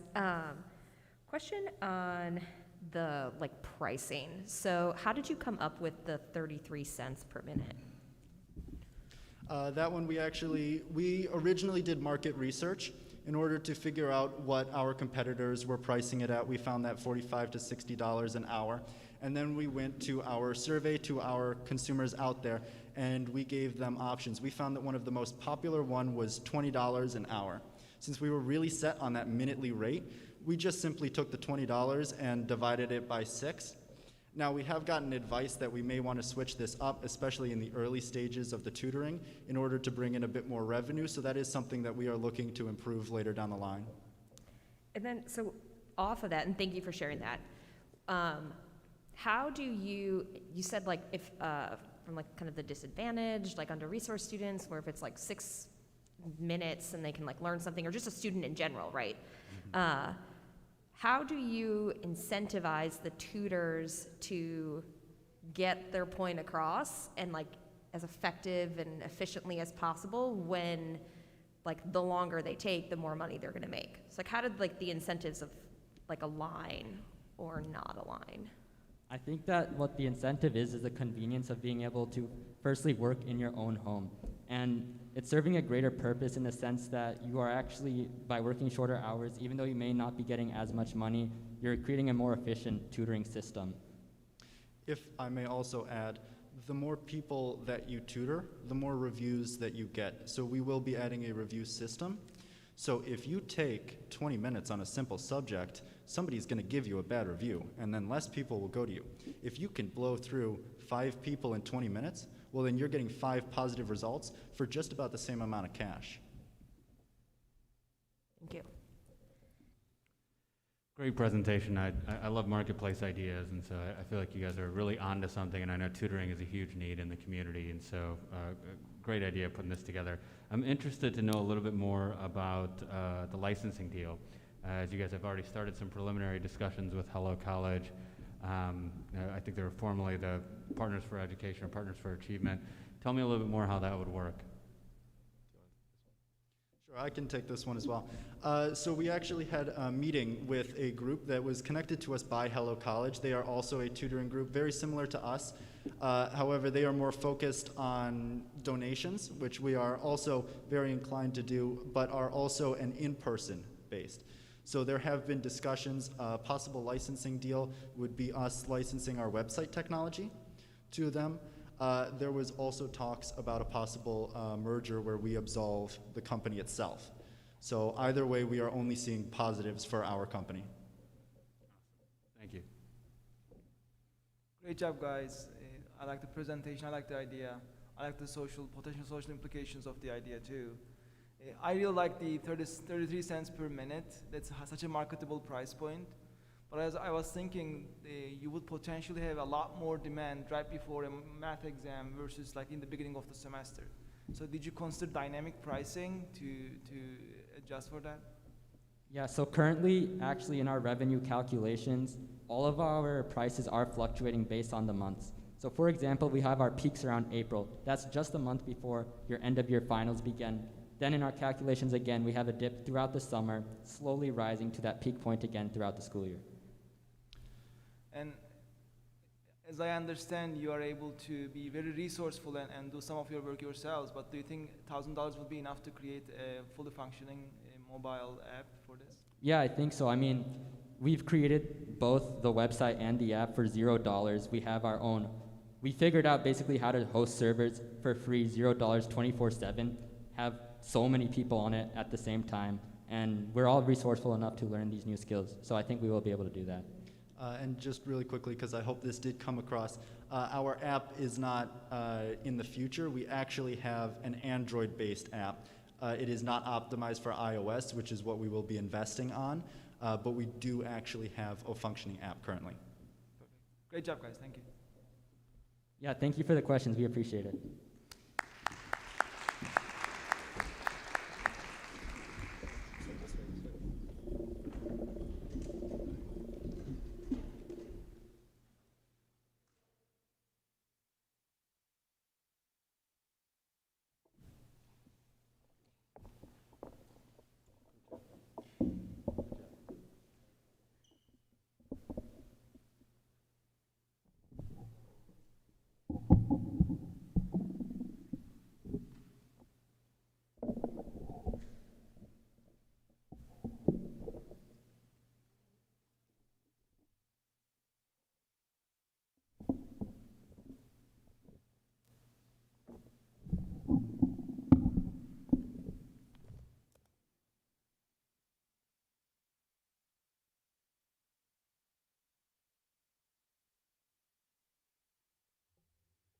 From Naperville North High School, Polarpocket.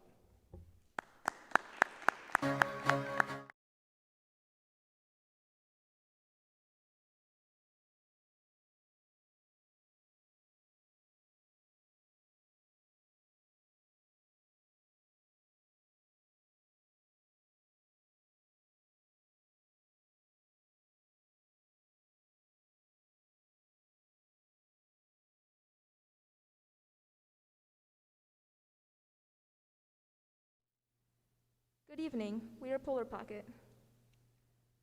Imagine this. You're already running late to pitch night.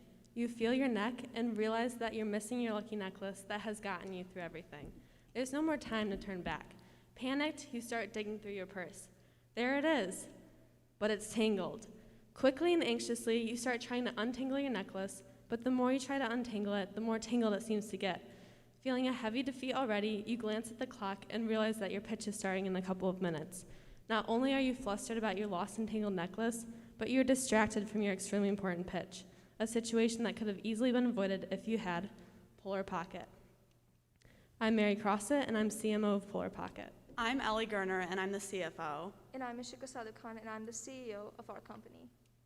So Polarpocket strives to solve the problem of tangled and lost jewelry.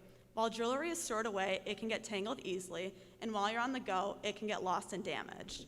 Just like the student traveling to pitch night, most people are in time crunches, and the last thing they want to deal with is tangled or lost jewelry.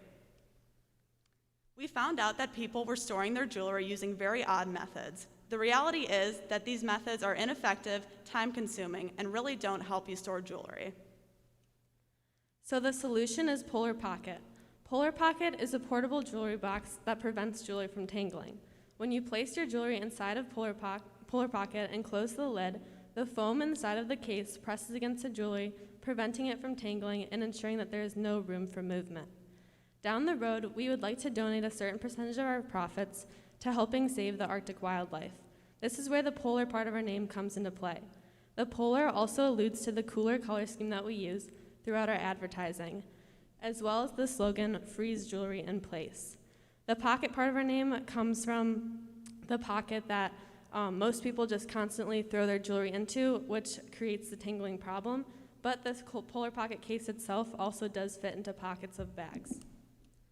Our customer segment is really anyone who wears jewelry. Whether you're a gym enthusiast, a business professional, an athlete, or just a person always on the go, Polarpocket can help save time in your day so you could do more of what you love. As we've been developing our company over the past 8 months, we have thoroughly researched and validated the need for our product. In early December, we conducted 20 interviews, as well as received over 300 survey responses validating the need for Polarpocket. Through this, we have gained valuable insight that has helped us further develop our product our prototypes into the product that we have today. To draw in more surveyees, we created business cards with the QR code linked to our survey. We distributed these throughout our neighborhoods, put them in people's mailboxes and doors, and even advertised it on our personal and company social media pages. These are the materials that we used to create our prototype. We went to both Menards and Michael's to get the materials, which were the foam paintbrushes and the RFD cases. The materials were relatively inexpensive, and we were able to create a prototype underneath $5. In order to cut down on manufacturing costs, we decided to place a bulk order of 100 cases from a seller on AliExpress. The website seemed promising, and 2 months later, when the cases had arrived, we happily carried the package over to Mary's kitchen table. Our excitement was crushed when we opened the package and found that 80% of the cases were scratched, dented, or damaged beyond repair. This was a huge setback for our company, but we did learn a valuable lesson. We learned that we should do research on our seller and also order a sample before ordering in bulk. We know that Amazon is a reliable platform, so we decided to buy a sample case from one of their sellers. The case came in 2 weeks later, and it was not scratched or damaged. Satisfied, we ordered our first batch of 60 cases. In February, we obtained a provisional patent with the help of the attorney Justin Rand, and in the next year, we are looking to obtain a utility patent as well. This is our estimated 3-year summary. Our total revenue from year 1 and year 3 is expected to increase as we sell more Polar Pockets and gain more publicity for our company. Our COGS is also expected to increase as we have to keep up with that demand of selling. Our SG&A costs are also expected to increase from year 1 to year 3 as our company grows and we need to cover more costs for ourselves, our company, and possibly other employees. Lastly, we expect to have an operating profit all 3 years. We know that these are not all the costs associated with the business, but this is the format that we are using. In January, we also created a website for customers to purchase their Polarpocket on. The website is run through Shopify, and the domain is polarpocketcase.com. We went with the blues and whites to fit our polar theme and kept it clear and concise so customers can have an easy yet pleasant experience. The website has 3 features that the customers can use. This is a screenshot of our homepage. Our homepage consists of a slideshow of Polarpocket to show customers what they're really buying. This is the buy button. The buy button is featured on the homepage as well as on the catalog. From here, users can select the quantity of cases that they would like to purchase and then one of the 6 color options that we offer. They can also see that each case sells for $11.99.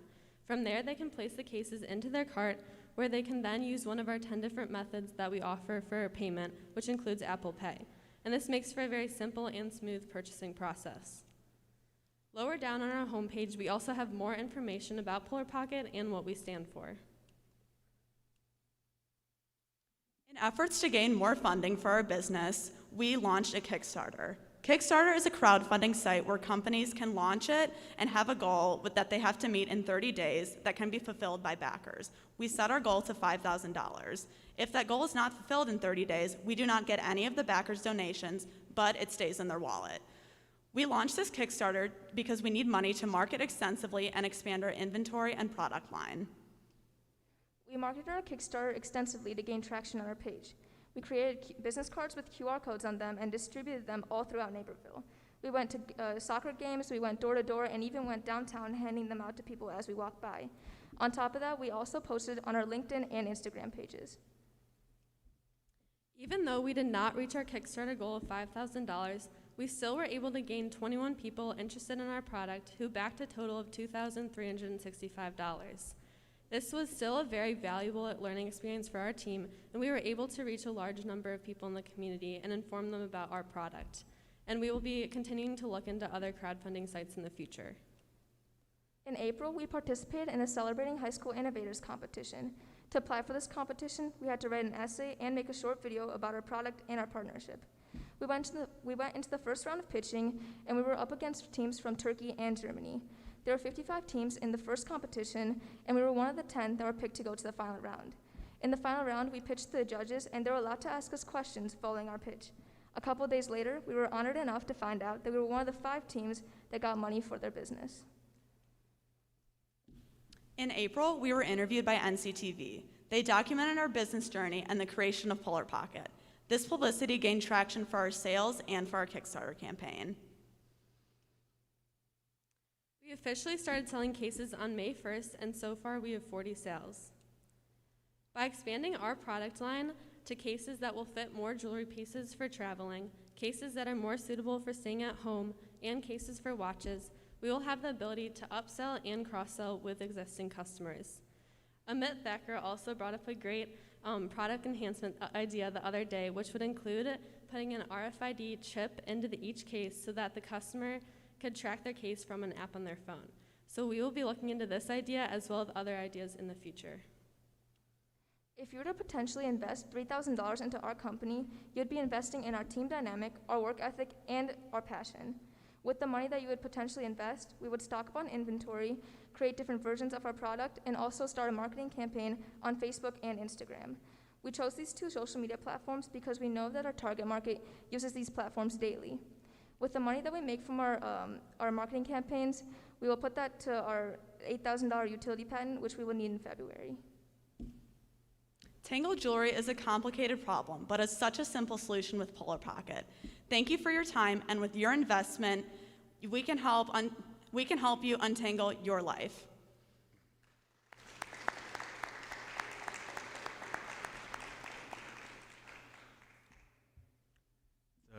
Really good presentation.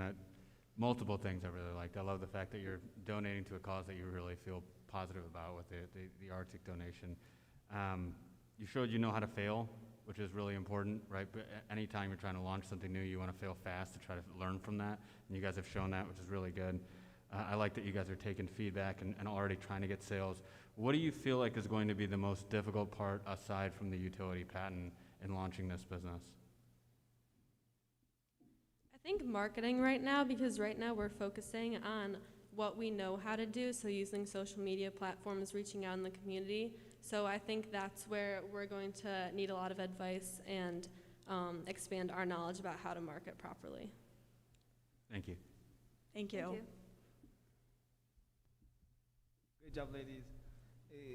Have you discovered, or your customers, have they discovered any other uses of your product? So with our product, you can actually, one of the uses is with cameras, you have SD chips. So this is a kind of a protective case, because I know sometimes the SD cases are stored in clear little cases. Those are very small and easy to lose. So with our case, you can just put up to 2 or 3 SD cases in there, and they'll be safe right in your pocket. So that's one of the uses that we found that customers also used our case for. Okay. I was thinking like headphones maybe, or even like the COVID vaccine cards. Oh, yes. Yeah. People are trying to find ways to protect those. Okay. Yeah, and could you have done some sort of like subtle and sophisticated branding on the case for your marketing purposes? Sorry.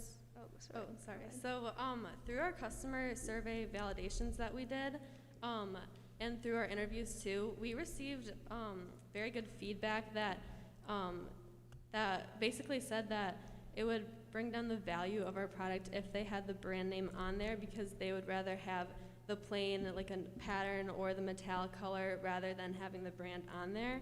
And also with our product, if it's most of the time in a purse or in a bag, so you wouldn't necessarily see the name, but it would more be if a person saw our product, they would go up to that person and ask what it is rather than see the name, because it'd be a pretty small print to begin with. But thank you. But further projects for us, we plan to partner with different companies. I think we may have mentioned it's but we really we want to partner with different companies for like different gifts, different holiday gifts, so we can maybe put their logo on the Polarpocket case. So just a nice sentimental thing from the company, but also getting our product out there. So that's something we're looking into. Great job. Thank you so much. Thank you. Thank you. A nice job. I would just echo, I think, like, you definitely need your branding on here, even if that's inside and it's like a stamp or something. Like, yeah, people might not want it, but how are they going to know what it is, right? So something to consider. And why do you think your Kickstarter failed? So with our Kickstarter, one thing that we did was our parents have some connections with like people who like to invest into like the younger generations. So we actually set our goal a little bit higher, which at $5,000, we thought that those people would invest like $1,000 or $2,000 each. So we did set our goal really high just because we thought that we could reach it with the help of those people. But then in the end, they kind of wanted to help like more educations like colleges instead of like small companies, like singular groups of 3 people. So those people did not invest, and that's why our Kickstarter failed. But even with that failure, we still learned a lot. So I think that failure isn't a bad thing. Mm-hmm. So. And then my other question, so you mentioned that your first like inventory like purchase was it 100 units and 80 of them were damaged? What did you end up doing when you found out the 80% were damaged? So with the cases, we did not sell those cases. We just have it in my basement right now. We kind of just cut that loss because there was no like fixing that, and we don't want to give like something that's not to our quality standards to our customer, because we want to make sure that they're buying something that's worth their money. So we just kind of just put those aside and bought a new set of cases. And we did contact the seller trying to get a refund, but they weren't being very negotiable. So, yeah. But we did find a seller that we do like that sells in America. So now we have a product that we're satisfied for our customers. Thank you. Thank you. Thank you.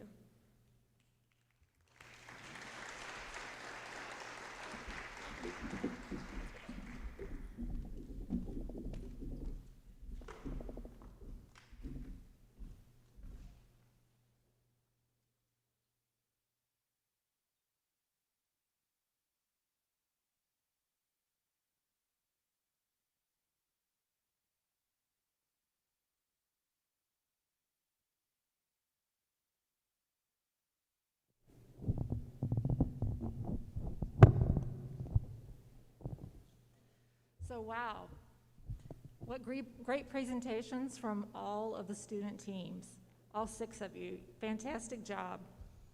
Good evening, my name is Wendy Gutsch. I'm the Executive Director of the Naperville Education Foundation. Founded in 1992, NEF is the philanthropic arm of Naperville 203. With generous community support, the foundation is able to create opportunities for students that go above and beyond the district's tax-supported budget. That's kind of us in a nutshell. But if I go into a little bit more specifics, NEF funding supports each school's unique community with before and after school programs run by Naperville 203 staff. Funding removes barriers to learning through the Kid Booster Anonymous Fund and the Kid Booster Crisis Fund that was created to support student and family in the pandemic-related needs. The funding also allows us to bring great teacher and student ideas to life. We do this through express grants and annual grant programs, as well as through philanthropic support for Business Incubator. We are incredibly proud to partner with Naperville 203 in this authentic learning experience.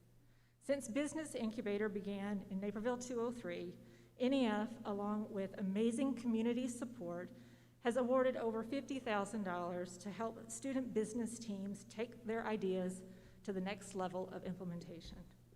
I'd also like to give a special thank you to Molex, the 2021 innovation sponsor. Molex's support is helping Naperville 203 student teams actualize their businesses. Now, let's hear from our generous community sponsor, Molex. Hello, I'm Erica Holm, Program Manager for the Molex Community Engagement Program. On behalf of Molex, we are excited to collaborate and support your organization. We strive to drive virtuous cycles of mutual benefit in our community because it is our community vision to create opportunities that transform society. To do this, we leverage our strengths to help solve tomorrow's toughest challenges, and we're starting in our communities. Molex focuses our community engagement energy around 4 key impact pillars, and those are STEAM and education, innovation and entrepreneurship, empowering our neighbors, and advancing health and wellness. We are excited to be supporting the Incubator program, and it is our hope that we empower others to foster inspiration and inclusiveness through our community engagement. Thank you for providing us with this opportunity.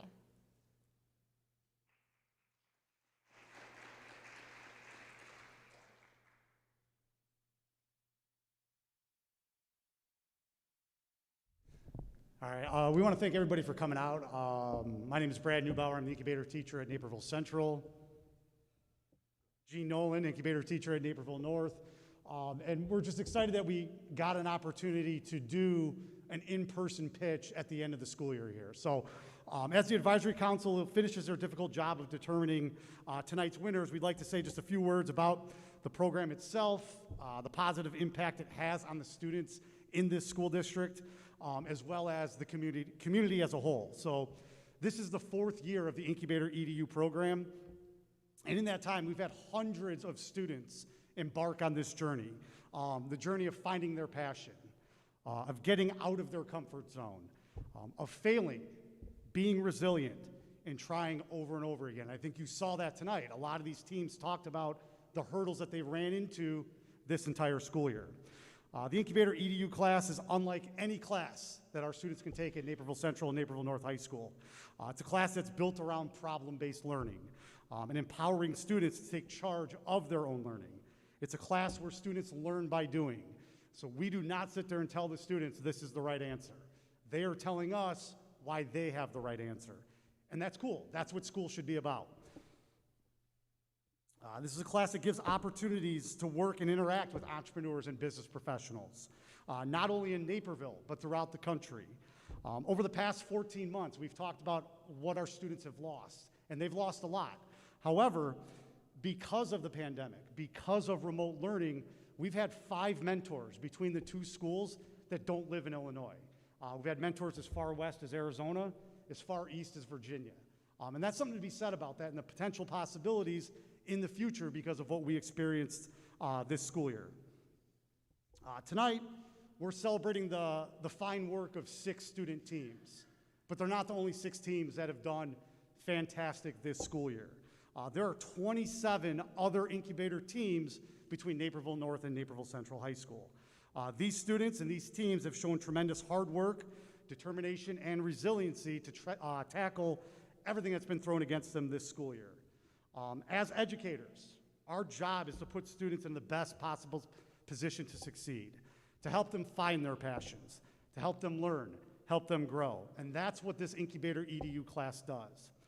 We'd like to take a moment to recognize the prior 13 teams from Naperville Central, and then these 14 other teams from Naperville North who've also done a fantastic job this school year. So give these teams. Lastly, and this person's not out here yet, so I'm gonna have to try to kill some time because the advisory council is still trying to decide on the winner. But there's one final person we do need to recognize tonight. Some of you may know her. If not, you should get to know her because she is the glue that holds all of this together. We can unequivocally say that our incubator program in District 203, it's one of the best. It's one of the best in the state of Illinois, and in my opinion and Gene's opinion, it's one of the best in the entire country. And that's not because of us. It's because of the students, and it's because of Janet. She tirelessly has the passion, dedication, and the person behind the scenes that recruits these volunteers. She sets up training academies. She organizes our MVP pitches. She organizes our final pitches. She gets our advisory council members. She makes this all run, and she makes it look good. Okay, so let's give a special round of applause wherever Janet's at, because it would not work without her. I'd like to thank everybody in attendance for tonight, for supporting these students, supporting this amazing program. To the 6 student teams that pitched tonight, this is the 4th year of Business Incubator. I guess the 3rd year of a final pitch competition. I can say personally for teaching the class all 4 years and being a part of those 3 pitch competitions, far and away, top to bottom, the 6 best teams we have had in the history of the program.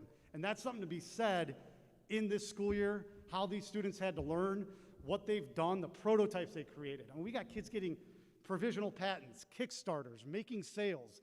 That's never happened, ever, in the history of this program in District 203. And these kids did that this year. I didn't do anything. Gene didn't do anything. It's them. It's the kids. And that's what this class does. It empowers them to take their learning to the next level. And I want to thank the students one final time. So with that being said, I've tried to kill as much time as I possibly can. Hopefully the advisor council will be out here soon to announce tonight's winners, because you don't want me telling a bunch of dad jokes to try to kill the next couple minutes. So we will wait shortly to see if they're coming soon.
All right, thank you everybody for coming out. This is probably one of the hardest, most difficult decisions that we've made as a group, to try to come together and pick out of some just amazing presentations.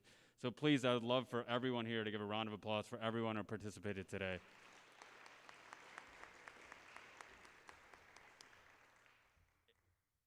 Honestly, sitting there as a judge, it's hard for me to even imagine the true ages of you guys on the stage and presenting. You come across just so confident, so intelligent, so well put together. I wish I had the same amount of bravado that you guys have to stand up and not only flush an idea out, but present it so concisely. So great job, guys. And the skills that you've learned through this class are transferable regardless whether you go down a path of entrepreneurship or end up in some type of corporate job or you do end up doing entrepreneurship or nonprofit. I mean, the things that you've learned through this class are truly going to stay with you throughout your lives. And so I'm very appreciative of both of our instructors who have really led and shepherded a fantastic group. I'd love to give them a round of applause as well.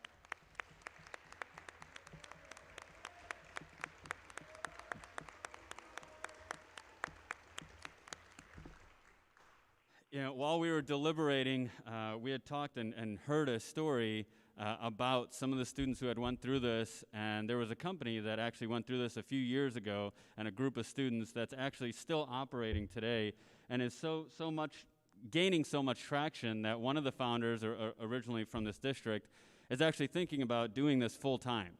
And so that just goes to show me that these ideas are not just ideas floating in the wind. Some of these ideas really do have legs, and it's pretty amazing that you guys can come up with this, launch it, and really push it to the next level. So really proud of you guys. Love to see, you know, a few years down the road where this stuff really transpires and evolves into, and I have very high hopes. So thank you. With that, and without further ado here, we're going to announce our third place winner, which is the company Cleat Shield. If you guys would come up.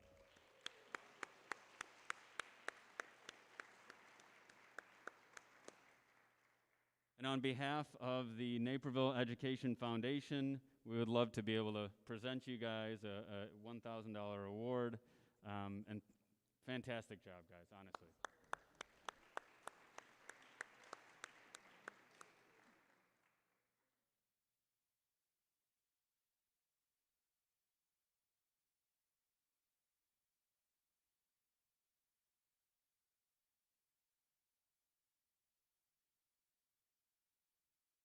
Handing them the check type of thing? Are you good with? Okay, you're good with that. Good. All right.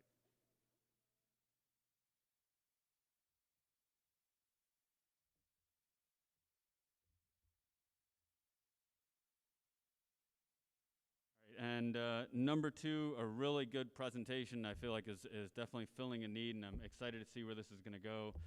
For the number two company, it is Veribend. If you want to come on down.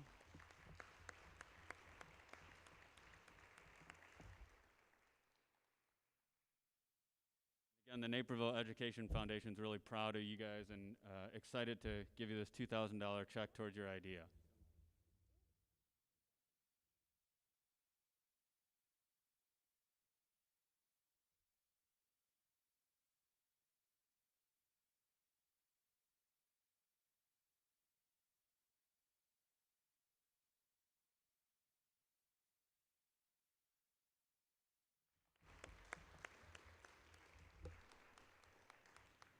All right, and for the number one winner today over all of these, again, excellent companies, all of you guys did such a wonderful job, so I really want to congratulate each and every one of you guys. This is a very difficult decision to make. We deliberated for the maximum amount of time until folks are knocking on the door saying you have to hurry up and make a decision. So number one was actually awarded to Score Video.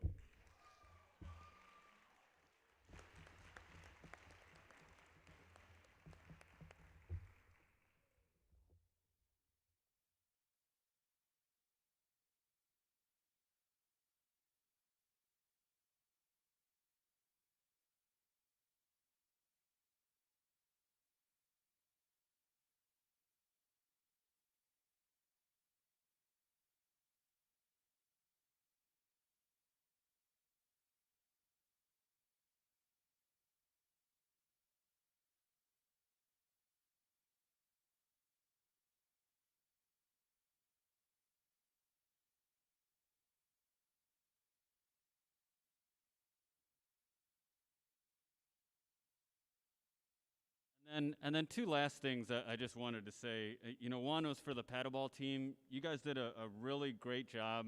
One with marketing, putting it together and creating that next version of the product. So I just wanted to give you guys kudos for what you've done so far, and excited to see where you'll take that. And Putter Pal, also really proud of you guys, and I like the pivoting towards a licensure instead of going direct to consumer. That's definitely the right way to go, and I think you guys are also on the right path. Again, this was really difficult, but both of your companies are awesome as well.